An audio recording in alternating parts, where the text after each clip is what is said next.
A little emotional because I'm very passionate about that. The fun guy can get emotional too. It's okay. Absolutely, absolutely. It's a homecoming for some, a celebration of heritage for others, and a way to pass down traditions to a new generation.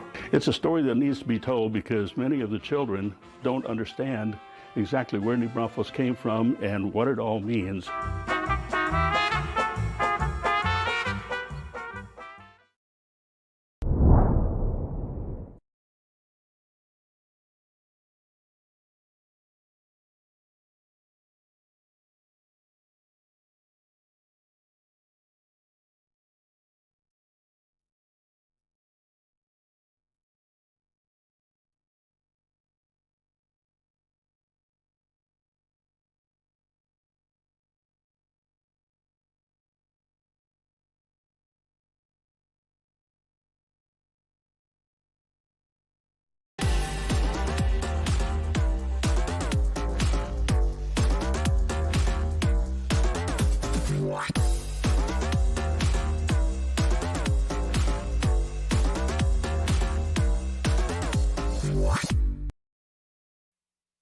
Live from KSAT 12, the 6 o'clock news starts right now. Rare and heartbreaking. That is how Universal City Police described the stabbing death of a 9-year-old boy killed by his own mother Wednesday morning. Details of the story so disturbing. An arrest affidavit today revealing what investigators know about that horrific scene. Erica Hernandez has the latest. We've now learned that 50-year-old Wilma Jamitza Medina is charged with the capital murder of her 9-year-old son, David Ogbivin Ihenayer Medina. Now, according to the arrest affidavit, it was Medina's husband, who is a China Grove police officer, who had returned home yesterday morning when he began to hear screaming in their master bedroom. According to the arrest affidavit, the dad had to break the door down because it was locked. They say once he got inside, he saw his wife holding his 9-year-old son, who was not moving. Police say Medina was also stabbing herself before her husband grabbed her and tried to get what they call a dagger-like object away from her. The child died from multiple stab wounds to the neck. Medina was taken to the hospital. The arrest affidavit says while there, she kept saying she was being followed by people. She also requested an attorney when her Miranda rights were read. Now, Universal Police say this is one of the hardest scenes for first responders to respond to. I don't think that anything could have prepared our first responders of the city for what they saw. It was devastating, and it was very, very, very rough on them. We've had the opportunity, luckily, to get our officers and have a debrief and talk about it and everything like that. And our firefighters and EMS, they've had a chance to sit down and kind of get it all out and everything like that, and take care of their mental health. According to police, there have been no prior calls made to this home or against Medina, and they weren't aware of any mental health issues she may have had. She's been booked into the Bexar County Jail. After receiving medical care, her bond has been set at $600,000. So as of now, no pre-indictment court settings have been set for Medina, but this is a capital murder case. So if and when she ever does go to trial, the DA's office has the option of proceeding with the death penalty in this case. In Universal City, Erica Hernandez, KSAT 12 News. If you or someone you know is dealing with family violence, help us out there, and you don't have to suffer in silence. You can scan the QR code on your screen for a list of free resources that can help. Well, there are questions tonight after a drive-by shooting that sent one person to a hospital. It happened around 12:30 this afternoon at the intersection of El Paso Street and Southwest 21st Street. That is where San Antonio police say a person in a maroon car rolled down the window and then shot toward two people. One of them was hit in the stomach and taken to a hospital with life-threatening injuries. But we are told that they are not cooperating with police. So far, no arrests have been made. 2 bills written after the flooding deaths at Camp Mystic have now passed, and those bills are now headed to Governor Greg Abbott's desk. It is the start of a promise that their lives and their deaths will mean change. It's the legislation that families like the Stewards begged lawmakers to pass, and they did. House Bill 1 requires emergency planning, alerts, and training.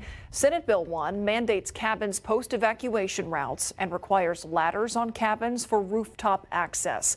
It also prohibits cabins within a floodplain, something several lawmakers actually disagreed with, saying that camps can't afford to move their buildings and may have to close.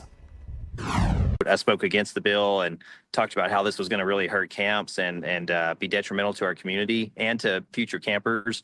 And unfortunately, enough people voted for the bill that the bill passed. And now I think we put bad legislation into play. After the bills passed, Camp Mystic released a written statement saying, in part, quote, "Today we're writing to reaffirm our support for legislation that will make camps and communities along the Guadalupe River safer." All right, so Adam Caskey is joining us live this afternoon from Canyon Lake, which played a role on July 4th in really catching all that water from that flood, Adam. Yeah, it played a major role in the July 4th and 5th flood event. That was, of course, a flood event upstream from the headwaters in Kerr County all the way down the Guadalupe until Canyon Lake. I mean, Canyon Lake Reservoir did its job by saving New Braunfels, saving Seguin, and then, of course, we do have more dams downstream, but this is why it was built, you know, flood prevention and even water retainment. We're going to talk more about it, and we're going to get into the story behind Canyon Lake, more factoids, more information, and its overall purpose in just a bit. Let's get to the weather, though, right now. I want to talk about Loretta, tropical storm. It's off to the west of us at this time. It's about to start throwing clouds our way, but they're nothing more than clouds that we're going to see come tomorrow. Now, we get into the weekend, and that's when things change a little bit. That's when we actually start to get some rain chances. Saturday, some widely separated showers and thunderstorms, a 30 to 40% chance.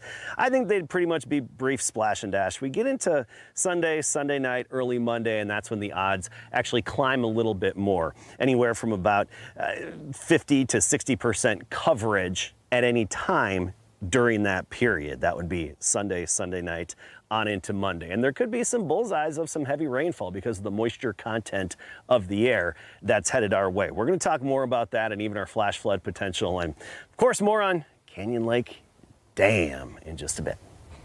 All right, Adam, thank you. All right, moving on now. So is a City Hall power struggle keeping San Antonio from going after people who dump unwanted pets? Can we grab you for a moment? I just want to know the reasoning behind withdrawing the ACS item, ma'am. Is this part of the CCR power struggle? So Mayor Gina Ortiz-Jones there repeatedly refusing to answer our questions today after a source told us that the mayor had a proposal removed from today's council agenda. It was a plan to fine people up to $2,000 for abandoning animals. So our Garrett Berger joins us now here in studio to explain, what do puppies and policy making necessarily have to do with each other, Garrett? Well, Ernie, it's all about power in this case. Now, this appears to be a continuation of the same battle we saw last month when the mayor butted heads with council over how policymaking proposals should be able to move ahead. Part of that included telling council members to resubmit any of their previous council consideration requests, known as CCRs, if they hadn't been passed before the new council took office in June, throwing what could be months of work or more into uncertainty. And a City Hall insider tells us the mayor had today's proposal withdrawn because it stemmed from one of those CCRs filed under the previous council and mayor. A councilwoman the mayor has already clashed with just happens to be the one who filed it.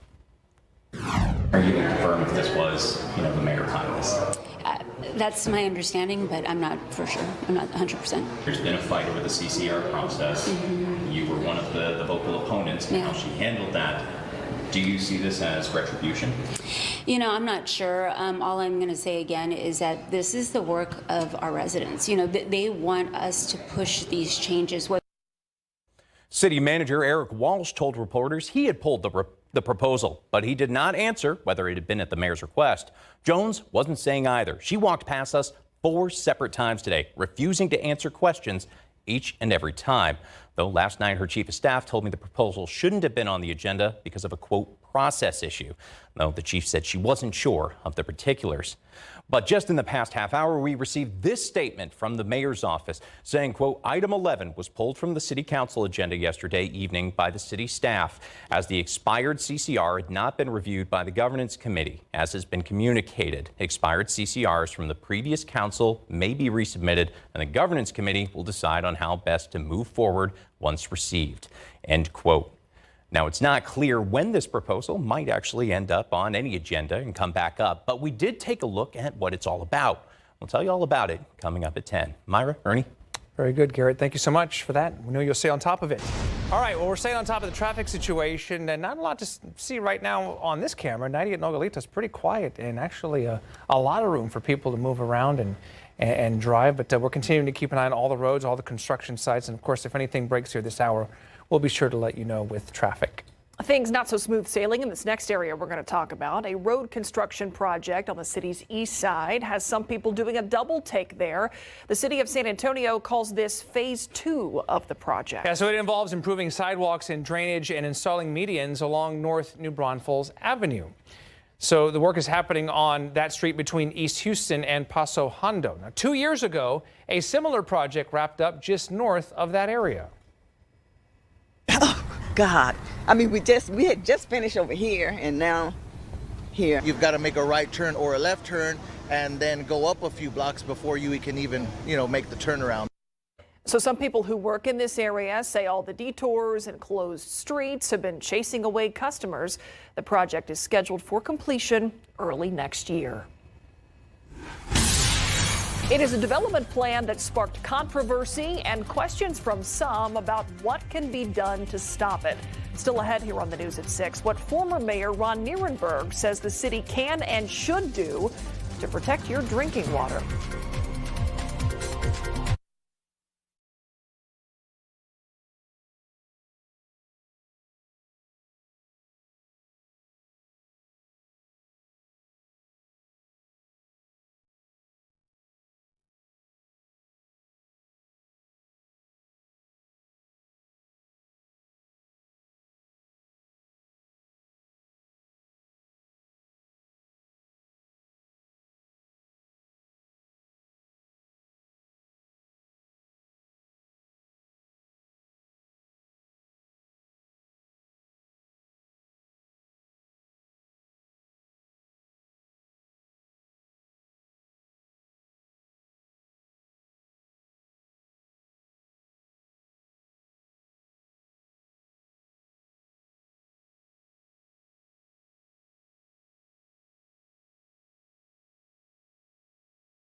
Who is hungry?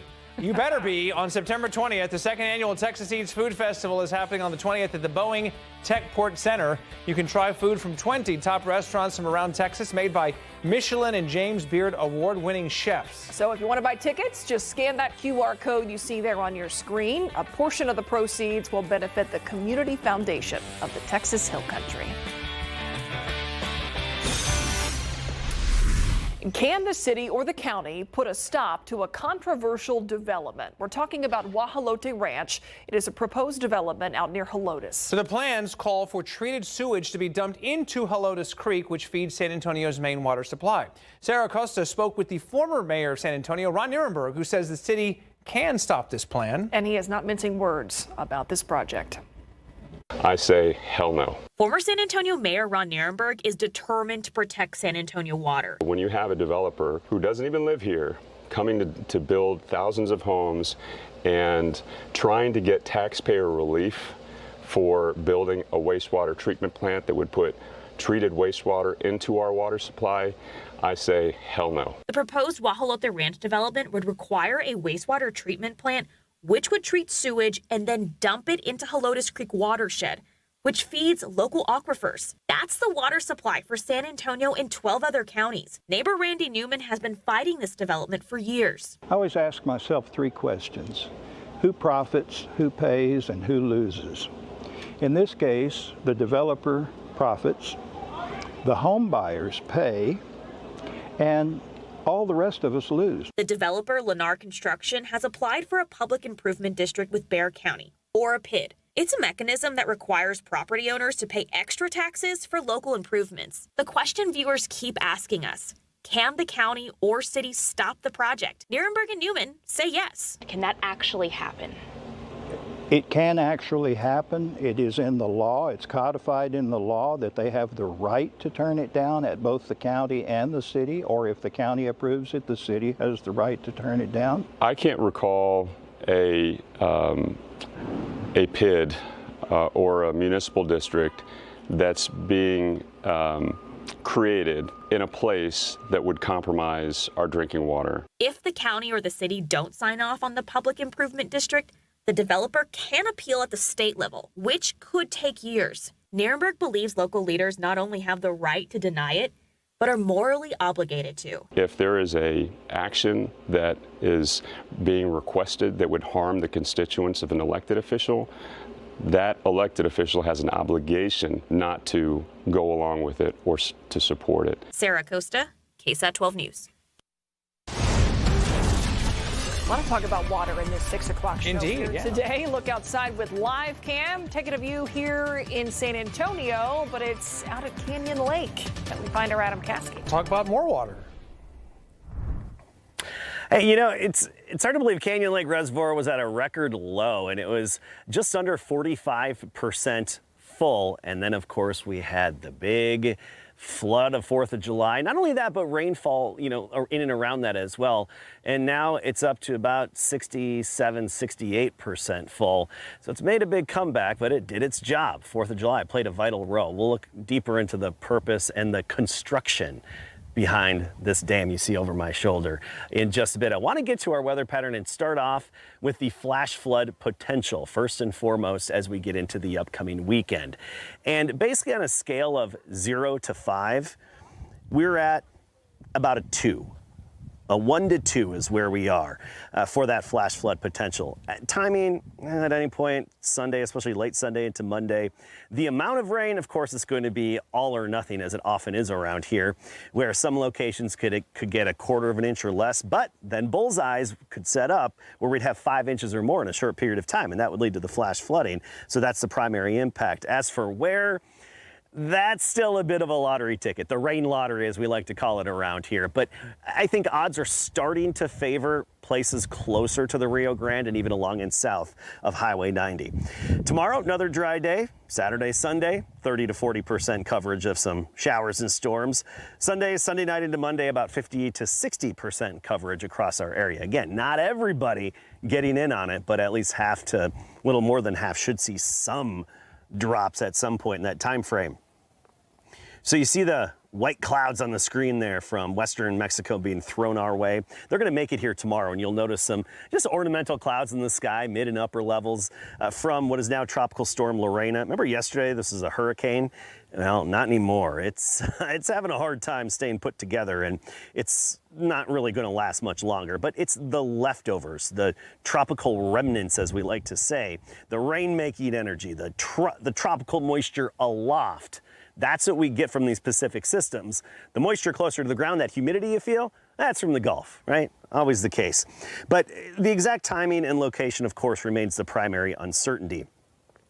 Notice the green on this map. That indicates available moisture. We're talking from the ground all the way up to 30,000 feet high. And there are times when we get into heavy rain events around here that the air is basically saturated, that bright green to almost white color. And we could see that in some parts of South and Central Texas, I think especially along and south of Highway 90 for the highest moisture content. But that doesn't mean you couldn't see a quick downpour in the hill country or quick flash flood warning in the hill country. There still is that potential. 99 was our high temperature today. Ooh, we eluded triple digits just barely, but it counts. It's official. 99 the high. Look at the record, 109 set back in the year 2000. This is a steamy stretch in 2000 where we had these really hot temperatures. 99 right now, dew point of 51 though, so no heat index value. Actually feels just fine when you factor in the mugginess. You go to Carrizo Springs, 104, Laredo 104. That's where the heat is really on, but we'll trim back a little bit as we get into the weekend. Tomorrow's still up there, 76 in the morning, 90 at noon, 100, more of the same, more of what we've been experiencing, just some of the ornamental clouds that come in way high in the sky, usually about 20 to 30,000 feet up. We'll have those tomorrow. Still temperatures though, making it to around triple digits. 101 Hondo, Nixon Smiley 101, 99 for the high tomorrow in Bulverde. Here in Canyon Lake will be about 98 for the high temperature. Notice the temperature trend with those increasing rain chances, 96 Saturday, 90 on Sunday, and we could even be in the mid 80s for high temperatures on Monday, depending on how long some of the rain and even the clouds associated with the remnants of Lorena, how long that actually sticks around. Then we get by Tuesday and especially the rest of the week, bit of a ridge builds and it's another dry pattern. You know, so often around here, such was the case this summer, that extended dry stretches, droughts, come to an end with heavy rainfall and flooding. That was the case for parts of the hill country. However, other parts of our area still under some severe and extreme drought where we didn't get as much rain. We'll take a look at the newest drought monitor that was updated today, along with our Canyon Lake coverage and the story about the dam and its history and its purpose coming up at 6:30. Yeah, we'll find out what all you learned. Thank you, Adam. And if he ends up in the water, we'll see. That too. We'll see. Okay. We know football's about to happen, and it's no secret the Cowboys, you know, they get a lot of eyeballs, and Dak Prescott probably gets more than most quarterbacks. He sure does. I mean, being the quarterback of America's team, a lot of people are always watching you. Dak Prescott was voted one of the 6 team captains, and it's more special because it's voted on by your teammates, so he's all about that. And in women's soccer, UIW will take on UTSA tonight. Mary Rominger is there, and she has more coming up.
We are less than 1 hour away from the Dallas Cowboys kicking off the 2025 NFL season at the Super Bowl champion Philadelphia Eagles. The Eagles are favored by 8.5 points to knock off their NFC East rivals. Dak Prescott is one of 6 captains this season, joining wideout CeeDee Lamb, defenders Osa Odigizua and Donovan Wilson, and Brandon Aubrey and CJ Goodwin on special teams. Now in his 10th season, Dak is honored that his teammates voted him as one of the 6 captains.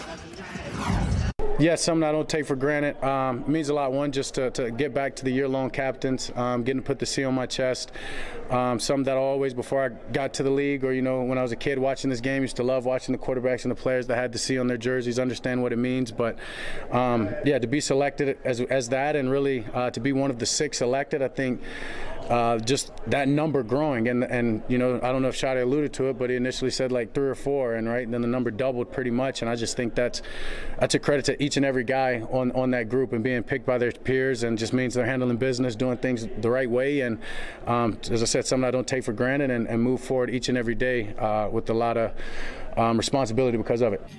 Eagles quarterback Jalen Hurts has a career record of 4-3 against the Cowboys. He's 3-3 against them as a starter and 3-0 versus the boys at home. This week he was asked about facing the Cowboys defense led by DC Matt Eberflus. The Cowboys are a really good team. Obviously got a unit on the other side of the ball too, and that uplifts them in a number of ways. Defensively, with Coach having a new defensive coordinator, you don't really know what iteration he's going to put out there on the field. And so it just comes down to kind of playing fast and playing clean football. Obviously, the defensive backs are really good. Got a really tight-knit front 7 group, playing with Kenneth Murray. Very familiar with him and their safeties. They've been there a very, very long time. So they got a really good group. And they've always been able to find ways to be disruptive, and so that's something that is on top of mind. The Cowboys and Eagles will kick tonight at 7:20 from Lincoln Financial Field. For the second consecutive year, the Battle of the Birds between UTSA Soccer and UIW is going down at Toyota Field. The hometown showdown between the Roadrunners and Cardinals will kick off at 6:30 tonight. KSAT 12 Sports' Mary Rominger is there, and she has more.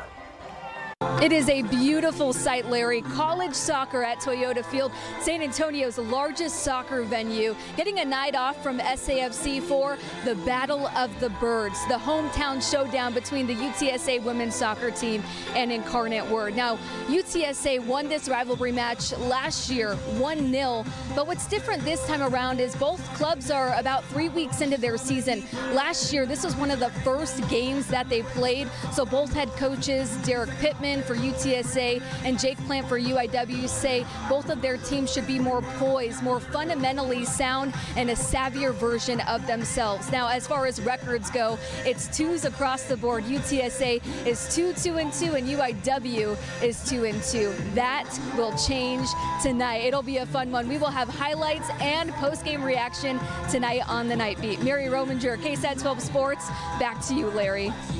Thank you, Mary. And by the way, Mary was in the way of a sprinkler while taping some stuff. We'll have that for you on the Night Beat. Oh, we have tape as well? Yes. Okay. Actually, not a terrible place to be. Yeah, it's a little refreshing. All right. You got football and you got football tonight. All right, very good. Thank you.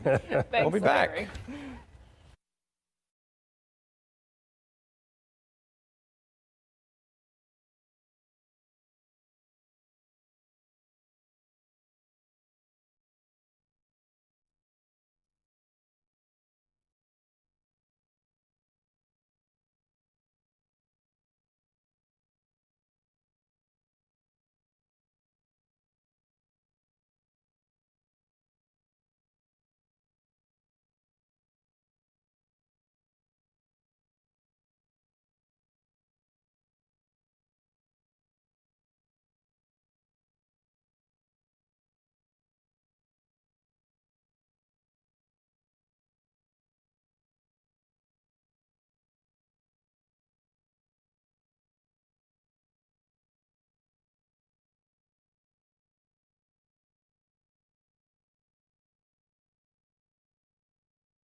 You know, dealing with drought, we often talk about how low water levels are at local lakes, including Canyon Lake. Right, and that is where we find our Adam Caskey this evening. He's live. And Adam, you actually learned something fascinating, that Canyon Lake would have been able to handle the July 4th floodwaters even if the lake had been at the normal full level at the time. Yeah, you know, that actually surprised me. You know, a lot of us were under the assumption like, oh, it's good, you know, Canyon was in that conservation pool. It was about half full, so it did absorb the blow, the swell of water, just fine. But I learned today after talking to the Army Corps of Engineers that, you know, even if it was at conservation pool, 909 feet above mean sea level, it still could have handled it. There's enough wiggle room to handle it. I want to show you right off here. You see that black line? That's the conservation pool, 909 feet above mean sea level. That's not 909 feet of water, people. That's its level above mean sea level. And then at 943 and up, that's when the spillway takes over and it goes around, which of course happened back in July of 2002. And you got the gorge there, and it unearthed some cool stuff, including some dinosaur prints back then. But let's take a look back at the history and purpose of Canyon Lake Dam and Reservoir. This image from July 4th is unforgettable. The Guadalupe River, so high and powerful, it bowled over trees, ripped them out of the ground, rammed houses off their foundations, and gripping them in its strong current. The rush of the river, powerful and uncontrollable, could have flooded areas from the hill country all the way down to Victoria and the Gulf Coast. But fortunately, Canyon Lake Reservoir stood ready. On July 5th, 4:30 a.m., I think it was around 35,000 cubic feet per second. So that was the big peak flow that we had coming in. Canyon Lake Reservoir was able to catch the floodwaters. Take a look at this video posted on KSAT Connect on July 5th. It looks like you could almost walk across all of the debris. And this right here is where the debris flowed into Canyon Lake. We're near Cranes Mill Park on the far west side of the reservoir. And this is where the Guadalupe meets Canyon Lake. It takes a day and a half for the water to travel down. Marcus Shamak is the Operations Project Manager with the U.S. Army Corps of Engineers Fort Worth District. He says the lake's water management team was on their post monitoring the speed of the flood and weather and current river conditions downstream to activate emergency plans if needed. But that wasn't the case because Canyon Lake was at a historic low due to Texas's years-long drought. We were more than 31 feet below the top of our conservation pool. So we had a lot of storage in our conservation pool. Conservation pool basically just means the lake is at capacity, 100% full. That's the black line that you see on the rock down there. Anything above that would mean flooding, and the spillway would divert the water around the dam. There was plenty of room left to take on the water from the July 4th flood. And so from July 5th, through July 6th is when we noticed an early 10-foot elevation increase out here at Canyon Lake. And essentially from like, July 5th through August 8th, the lake did come up from that like 14.8 feet, 85,000 acre feet of water from that. It probably could have been a little bit more. The Guadalupe River did rise up over its banks in some areas downstream on July 4th and 5th in places like New Braunfels and Seguin. Things got concerning, but not destructive and too problematic. The dam did its job just like it has in the past. It prevented those floodwaters from going downstream and doing further damage down there. Oh, the breeze just finally kicked in. The water's like glass today, not much of a breeze out here. Beautiful day. And of course, locals who come here for recreation are happy to see a few boat launches still are actually open. Most of them aren't, but a few are open. We were on the water earlier today. That's where you saw us showing you the where the Guadalupe runs into the Canyon Lake Reservoir. And actually earlier today, I was talking to one of the locals who was a little kid during the construction of the dam. And we're going to get into more of the history of it and the construction coming up in just a bit. We'll be right back after the break.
All right, we're back here with live cam and an accident that we're monitoring right now that just came on. Well, we'll get to it in a little bit. Actually, live cam, we're showing you outside. But traffic-wise, we are monitoring something at 37 in Southeast Military. So if we get an update on that, we'll show it to you. But plenty of sun to be had right now. Yeah, we're going to go back out live to Adam Caskey out at Canyon Lake. You're going to get to the forecast in just a bit. But first, we're talking about the purpose of Canyon Lake. It was built for a reason. Yeah, absolutely a reason. And that's, flood prevention and then water retainment as well. There's no soil here. We are on hard rock. This is all rock, and that's what the hill country is. That's what a lot of San Antonio is.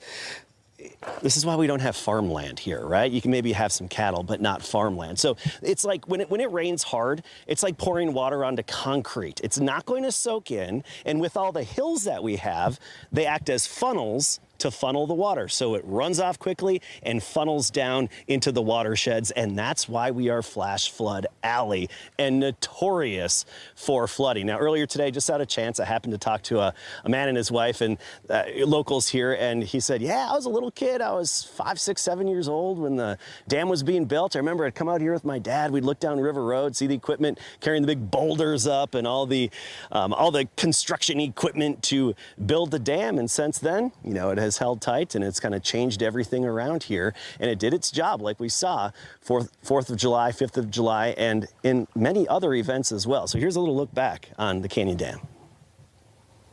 Waters of the Guadalupe River and Canyon Lake Reservoir are one and the same. Many people know Canyon Lake for beautiful homes and recreation, such as boating, fishing, jet skiing, and more. But the main purpose behind this lake is survival. Canyon Lake is constructed a man-made reservoir, and it was constructed for flood control and for water supply primarily. And it was built by the U.S. Army Corps of Engineers. Marcus Shemank is the operations manager with the Corps' Fort Worth district, which oversees Canyon Lake. He says early on, Guadalupe River had a reputation for flooding.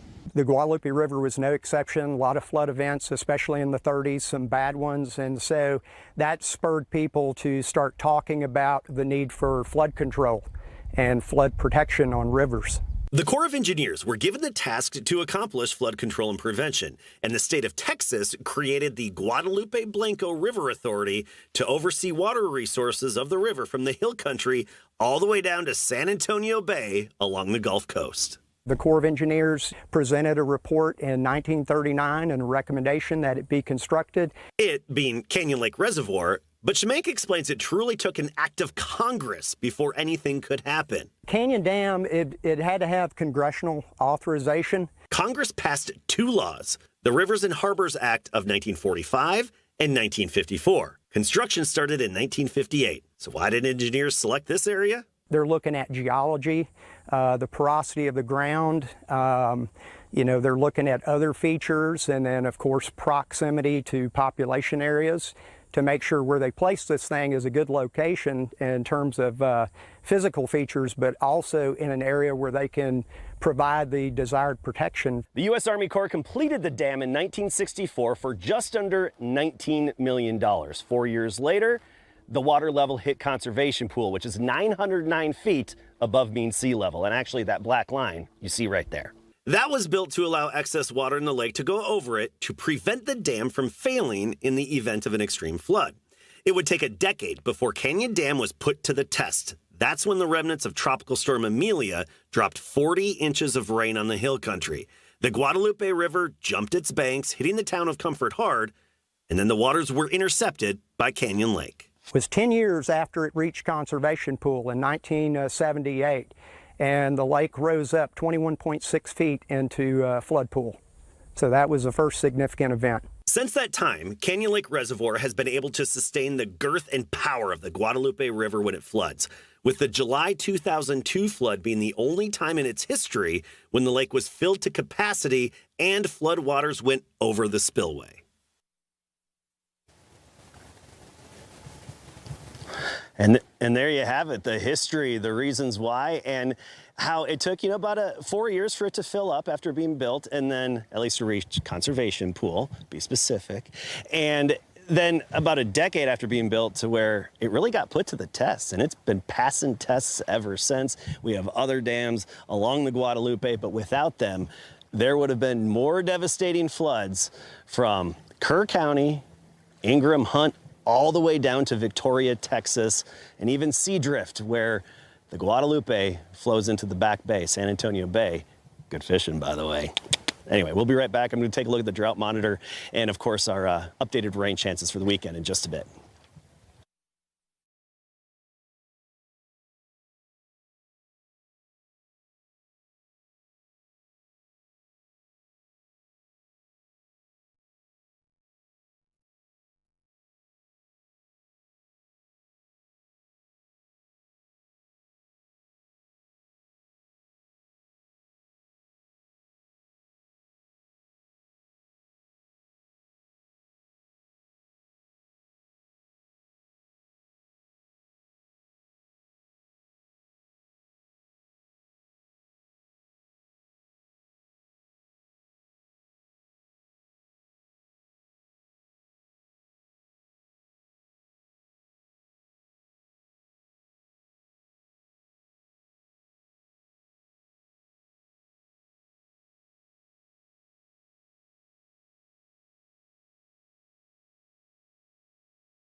Hi, we're back now, 6:45, and wanted to mention this accident that I alluded to a short time ago, and now we have it on the camera. It's not on 37, not on the highway. This is the camera at 37 in Southeast Military, but you can see a lot of activity right now. Multiple vehicles, a flatbed truck, fire unit, and some police vehicles out there as well. So avoid this area if at all possible, and if you're on 37, it might get your attention. But again, 37 at Southeast Military, a pretty significant multi-vehicle accident happening there right now. All right, let's turn to the forecast now. Let's go back out live to Adam Caskey. He has educated us on the purpose and the history of Canyon Lake and the dam there. So now let's talk about those rain chances, Adam. We have been watching so very closely, and the timing. One more piece of education to come up, Myra. One more. Not really necessarily Canyon Lake related. We'll get to that in a minute. First, let's get right to the latest drought monitor and take a look at this full screen. You look across the state, we still have about 20% of the state considered in drought right now. And around here, of course, we have the extreme or the severe and exceptional drought. Basically all drought categories across the KSAT 12 viewing area. Kerr County, most of Kerr County, not even considered abnormally dry, no drought. You get to Castroville, Lytle, Devine, that's where you see that dark maroon, and that's the exceptional drought. And in San Antonio, we're still in that red area, which is extreme. We need more rain. Now, we've had a decent amount, but the problem is the spring flows are still way below average, and the aquifer is still really low, about 29 feet below average.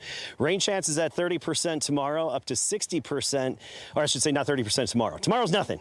Okay, tomorrow's nothing. Saturday, Sunday, 30 to 40%, 60% Sunday night, on into Monday. It all hinges on what is now Tropical Storm Lorena. But let me tell you, not tropical storm for much longer. the leftovers and remnants of that system will head our way. So that's the leftover rain-making energy and some tropical moisture. But remember, it's not going to be equal opportunity. So don't expect rain everywhere. It's going to be about half to just over half of south central Texas getting in on some of the raindrops. Tomorrow, sunny. 76 in the morning, 100 by the afternoon, be at triple digits tomorrow. Looking ahead, temperatures drop a little bit as we get into the weekend, 96 Saturday, and then 90 on Sunday into Monday, depending on how long the rain and clouds linger around, probably in the mid 80s. So I said one more piece of education.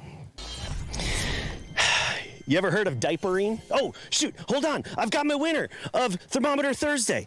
Let me get to that. I've got it for you. That is Michael Webb of San Antonio. Happy Therm Thurs, y'all. Michael Webb, you're going to be getting the confirmation email very, very soon. Go to ksat.com/thermometer to enter the drawing. Okay, where was I? Myra, Ernie, you ever heard of diapering while on the lake? Oh, my word.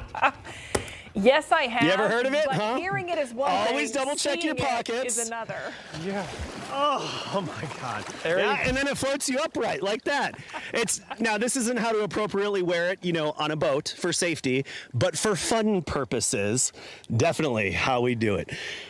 Growing up around lakes up north, Don't you this is all we change that did. on Diapers. TV here. Don't you change So there you go. There's your your last little piece of education here. Our engineers are so nervous right now With the that microphone. mic Oh, in yeah. the middle of the water. Oh, it's close, engineers. It's close. It's close. Get up high there, Gasky. God, this feels good. Assuming he's talking about the All right, water. So back to you. we'll I'm go going to with stay that. here There through he the is. night beat. Okay. Gasky and diapering and Therm Thurs. Well, I was going to say mic drop, but don't drop the mic. Yeah, please don't don't. drop the mic. We'll be right back. God, wow.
The second annual Texas Eats Food Festival is just a couple of weeks away, and it is your chance to get some top-tier bites. I'm just thinking about it. My mouth is watering. David Elder went to La Panaderia today to give us a taste of what you can expect from this year's event.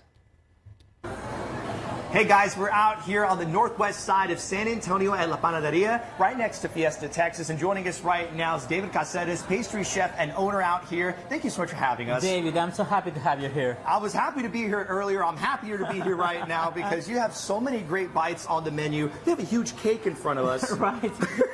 I mean, it's a lot going on. We're at the lab, so. Yeah, we're in the bread lab right now, and we're here because we want to talk about all the bites that you're going to have out at the Texas Eats Food Festival happening September 20th at the Boeing Center at Techport, which will also have live music from Gunpowder Soup. So make sure you get your tickets, scan the QR code on the screen, or go to txfoodfest.com.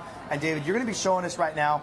This is a secret bite. Yeah, I mean, you are literally just working in this, you know? Yeah, so it's being worked on, but it is like a Dubai chocolate inspired like pan dulce, right? This has the bones on top, right? This is a traditional traditional pan de muerto. Yeah. Just with a twist, the chocolate Dubai twist. Yeah, a chocolate Dubai pan de muerto twist. And check this out on the inside. Look at all that. So it's pistachio cream. You have the Nutella on the inside, pistachio on top. Yes. And then you have all that granulated sugar. I did take a bite earlier, and let me tell you, the texture is beautiful on this, and the bread is super fresh. You know, you guys can go out, get your tickets, and experience La Panaderia, as well as 20-plus award-winning chefs out at the Texas Eats Food Festival. So it's going to be a lot of fun. Yeah. Literally, we can't wait for it. Make sure you scan the QR code, get your tickets. David, thank you so much for having us out here. And you guys, we're going to have a lot more with different restaurants all across the city here coming up next week on GMSA. Forget dinner. I'm ready for dessert. No kidding. Fantastic. Well, as David said, it'll be here on September 20th at the Boeing Techport Center. If you want to buy tickets, you can scan the QR code there on your screen. And a portion of the proceeds will benefit the Community Foundation of the Texas Hill Country. We'll be right back.